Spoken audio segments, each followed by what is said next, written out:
ওমর রাদিয়াল্লাহু আনহুর খেলাফতকালে এক পাগল মহিলাকে জেনার অপরাধে তার দরবারে হাজির করা হয়। তিনি এ ব্যাপারে লোকদের সঙ্গে পরামর্শ করে তাকে পাথর মেরে হত্যা করার নির্দেশ দেন। এ সময় আলী রাদিয়াল্লাহু আনহু তার পাশ দিয়ে যাচ্ছিলেন। তিনি সকলকে প্রশ্ন করলেন, এখানে কি হয়েছে? উপস্থিত লোকেরা বলল, সে অমুক গোত্রের পাগল মহিলা, সে জেনা করেছে। ওমর রাদিয়াল্লাহু আনহু তাকে হত্যা করার নির্দেশ দিয়েছেন। আলী রাদিয়াল্লাহু আনহু বললেন, তোমরা তাকে নিয়ে ফিরে যাও।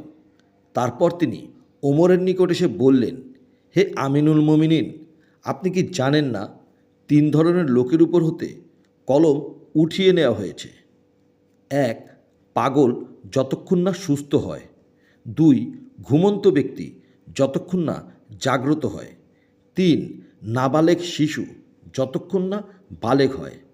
ওমর রাদিয়াল্লাহু আনহু বললেন, হ্যাঁ, সেটা আমি জানি। আলী রাদিয়াল্লাহু আনহু বললেন, তাহলে কেন তাকে পাথর মেরে হত্যা করা হবে? তাকে ছেড়ে দিন। ওমর রাদিয়াল্লাহু আনহু তাকে ছেড়ে দিলেন এবং উচ্চস্বরে বললেন, আল্লাহু আকবার। সুনানে আবু দাউদ, হাদিস নং 4399। ভিডিওটি ভালো লাগলে লাইক, কমেন্ট ও সাবস্ক্রাইব করুন।